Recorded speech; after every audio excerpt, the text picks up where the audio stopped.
sermon on Matthew 14.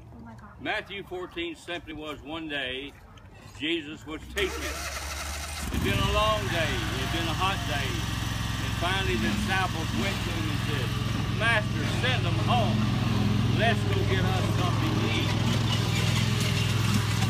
And Jesus simply said, "No, you feed them." Not only did he feed them, he took a young boy's lunch. He blessed it, and he divided and fed the 4,000 people that were there. I began to think about that. Jesus said, "You feed them." It meant something a little different, and I really can't tell you why, but it did. I'm 76 years young, and it was age 70 when I was privileged to start the garden. But as I was studying that week, I was reading by quiet time about Genesis 2 and 8. And the Lord said, and the Lord planted a garden in the east, and he put a man in charge of it. I says, I can do that. The Shiloh field was born. That was 2009.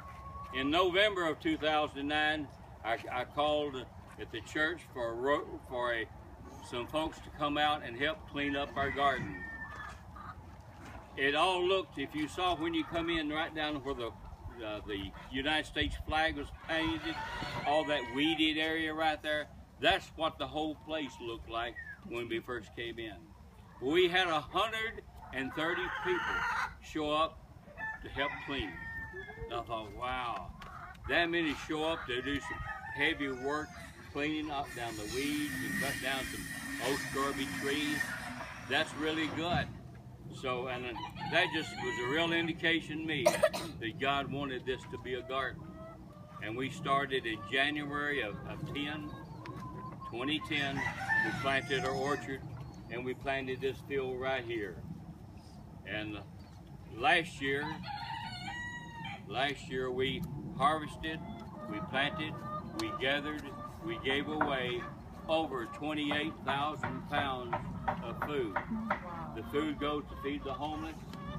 It goes to the Friends of the Family, Salvation Army, the Fred Moore Daycare Center, wherever there's a need, our local food bank. And when we have an abundance of food, then we'll share some with the Aubrey Food Bank as well as the Pilot Point Food Bank. We grow a lot of things. You seen the chickens behind you. This chickens really has nothing to do with the garden. A lady came to me and she says, "I would like to, I want to grow some onions, chickens, so that we can have eggs for Vision Ministry." So they built this complex that you see here. Right now they're harvesting 13 to 15 dozens of eggs a week. That's really amazing. Even during the winter time, we were harvesting eggs. So I want to give you a little tour, tell you what's planned.